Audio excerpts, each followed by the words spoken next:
The blood was still warm when they pulled 6-year-old Emma Chen from her sister's arms. Jie, Jie, she screamed. Big sister, don't leave me.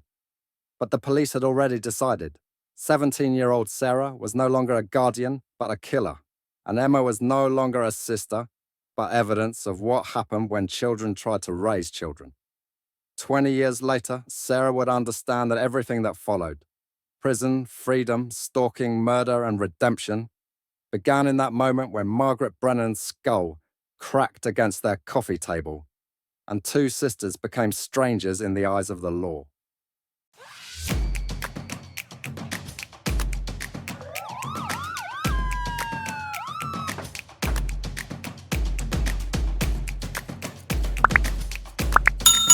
The courtroom in downtown Toronto felt suffocating, despite its high ceilings and wide windows. Sarah Chen sat in the defendant's chair for the second time in her life. Her hands steady now, no longer the trembling fists of a terrified teenager. At 37, she bore the weight of 2 trials, 2 deaths, and 20 years of imprisonment between them. Members of the jury, defense attorney David Okonkwo stood, his voice resonating through the silent courtroom. My client sits before you today, charged with second-degree murder.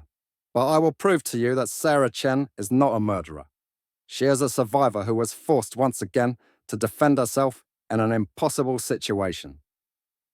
Across the courtroom, Crown Prosecutor Jennifer Liu rose to object, but Judge Morrison waved her down. Continue, Mr. Okonkwo. Sarah's eyes found Emma in the gallery. Her younger sister, now 26, sat rigid between her adoptive parents, the Andersons. Emma's face was pale, her hands clutched in her lap. They had only met once before this nightmare began again, one precious hour after 20 years apart. The evidence will show, David continued, that Thomas Brennan, son of the late Margaret Brennan, stalked my client for months after her release from prison. That on the morning of September 15th, he broke into her apartment with a loaded weapon. That my client's actions were not those of a killer, but of a woman fighting for her life. Sarah closed her eyes, and she was back there again, that morning when everything had shattered once more.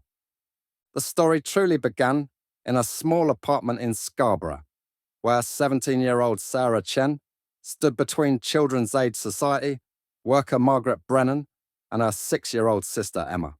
Please, Sarah begged, her voice raw. She's all I have left. I'm all she has. Their father, Robert Chen, had been dead for 3 years, killed when a cable snapped at a construction site in Mississauga. Their mother, Janet, had lasted another 2 years before the grief. Pills and needles finally stopped her heart. Sarah had found her on the bathroom floor while Emma played with blocks in the next room. You're 17, Margaret said, not unkindly, but with bureaucratic firmness. You cannot legally care for a child. Emma needs stability, a proper home. This is her home. Sarah's voice cracked. I've been raising her for 2 years. I dropped out of school for her. I worked 3 jobs for her. Please, just give me time. I turn 18 in 6 months. The decision has been made. Margaret reached for Emma, who was crying now, confused and frightened. No! Sarah pushed Margaret back. Not hard, just trying to keep her away from Emma. But Margaret was wearing heels. The floor was wet where Emma had spilled juice. She stepped back, her heel caught, and she fell. The crack of her skull against the coffee table edge was a sound that would haunt Sarah for the rest of her life. Blood pooled impossibly fast. Margaret's eyes stared at nothing. Emma screamed, reaching for her sister as the police pulled them apart. Jie! Big sister, don't leave me. Those were the last words Sarah heard from Emma for 20 years. Collins Bay Institution became Sarah's world.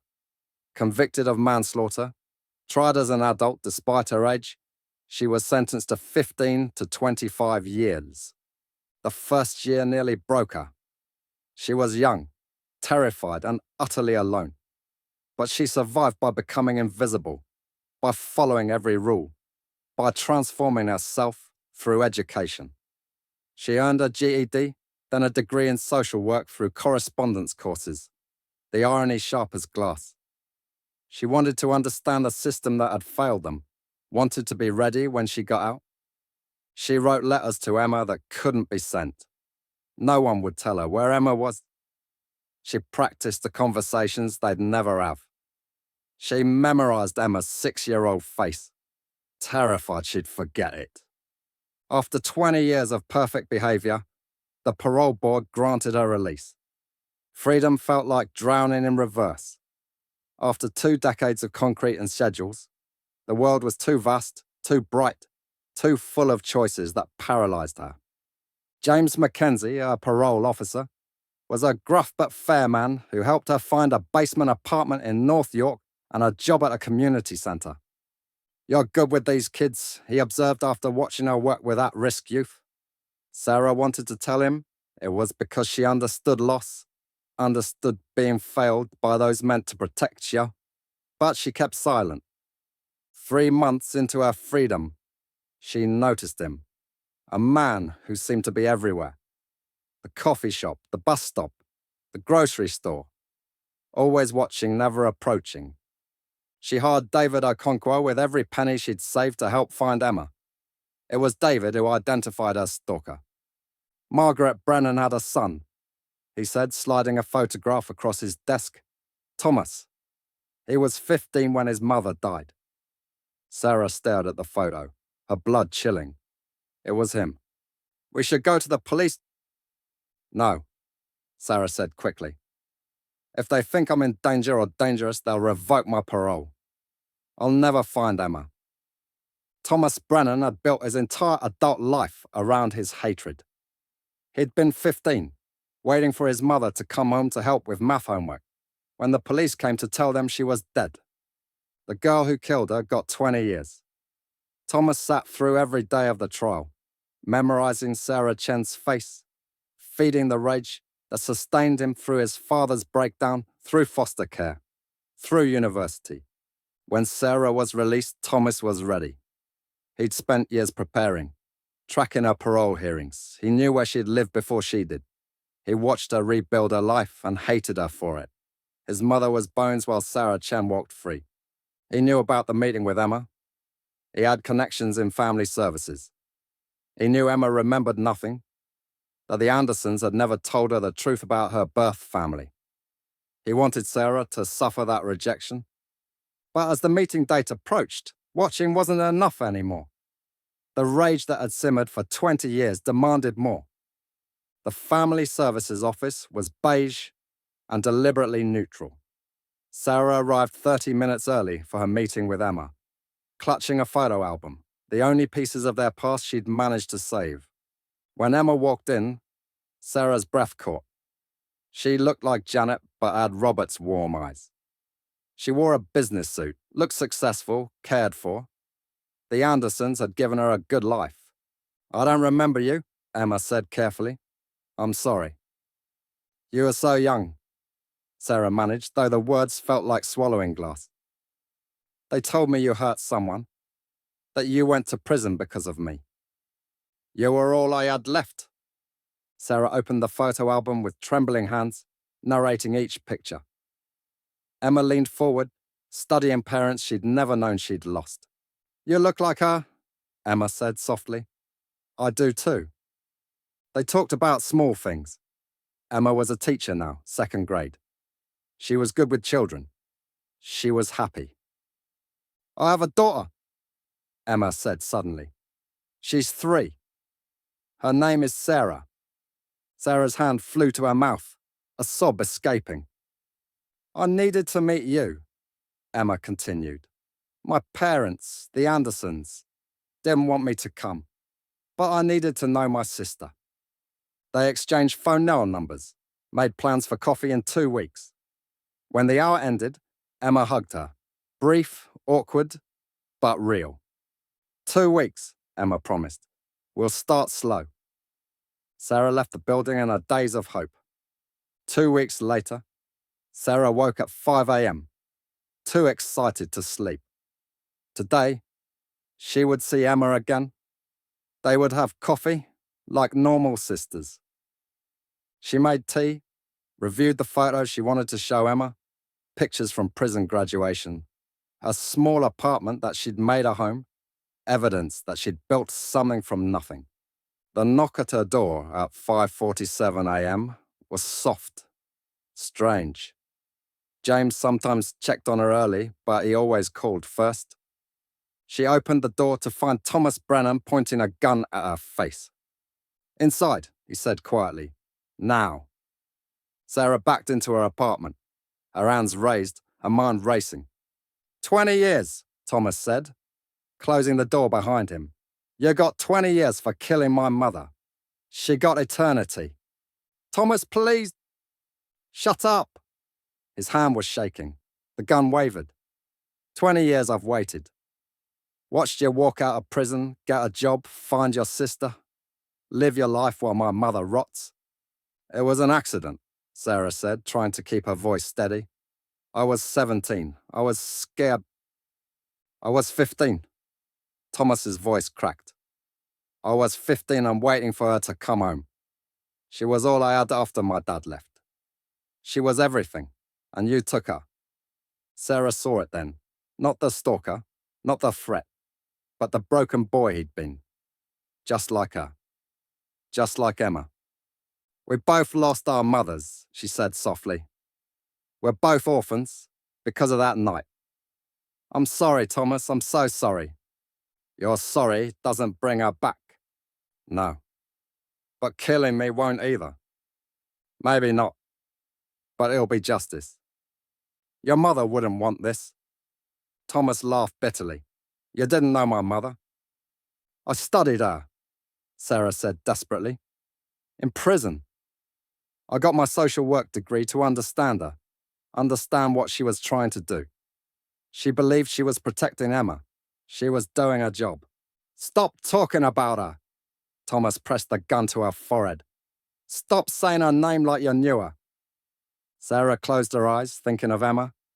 They were supposed to have coffee today. They were supposed to have time.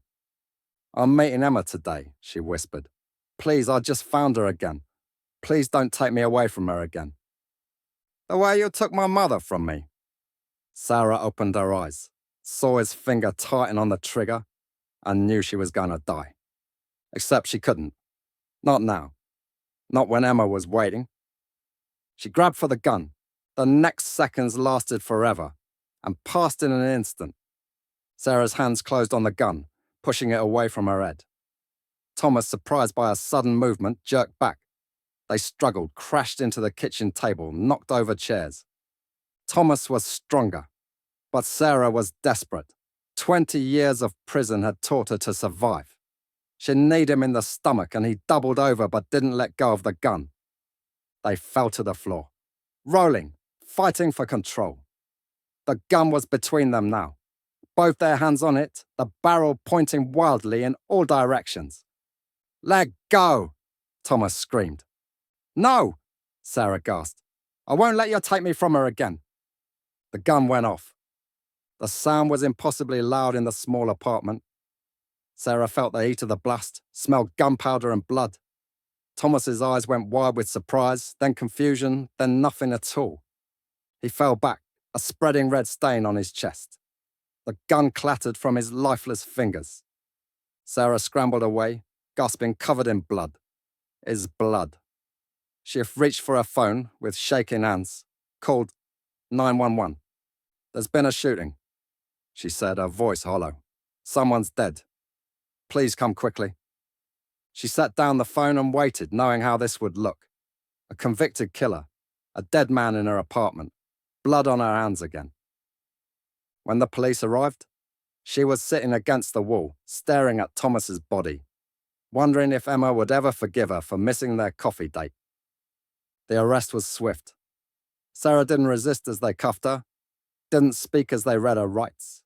She had been here before. The interrogation room was different from 20 years ago, but felt the same. Fluorescent lights, metal table, the weight of accusation. "Thomas Brennan," Detective Patricia Wong said, laying out photos.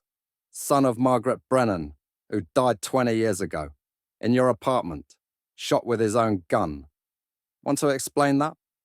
Sarah remained silent until David Okonkwo arrived. Don't say anything, he instructed, then turned to the detective. My client was defending herself. Thomas Brennan had been stalking her for months. He broke into her apartment with a loaded weapon. According to her, Detective Wong interrupted. Conveniently, the only witness is dead. But David had been thorough. He documented Thomas's stalking, had security footage from Sarah's building showing Thomas entering that morning, had photos Sarah had taken of Thomas following her.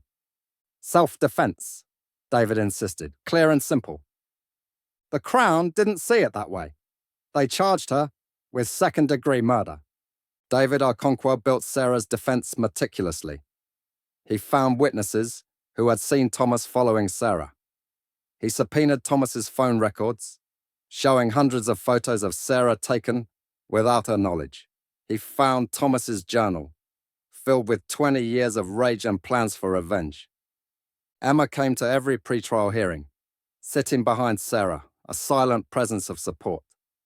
The Andersons came too, gradually warming to the sister they'd feared for so long.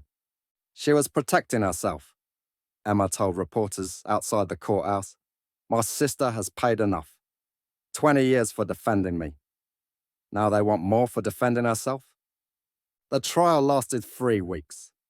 The prosecution painted Sarah as a violent woman with a history of killing when cornered.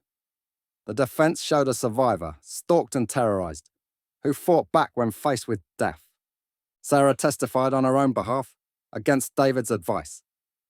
I didn't want to hurt him, she said, looking at the jury. I understood his pain. I'd lost my mother too.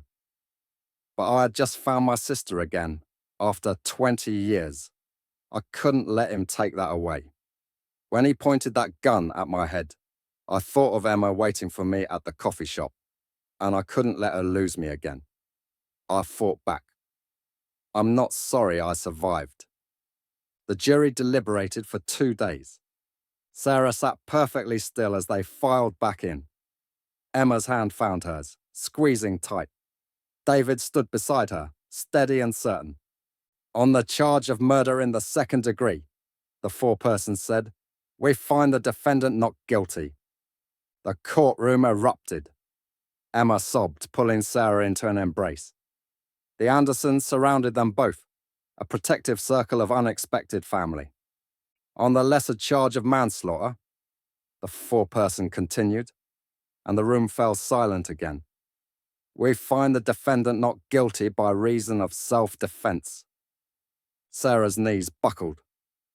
David caught her, held her up as the weight of freedom, real freedom, crashed over her. Crown Prosecutor Liu looked disgusted but didn't contest. The evidence had been clear, even if she didn't like it. Judge Morrison banged his gavel. Ms. Chen, you're free to go. This court is adjourned. Outside the courthouse, reporters swarmed, but Sarah only had eyes for Emma. We missed our coffee date, Sarah said, half laughing, half crying. We'll reschedule, Emma promised. We have time now. All the time we need. James Mackenzie was there, a former parole officer who'd testified on her behalf. You did good, kid, he said gruffly. You survived. The Andersons approached hesitantly.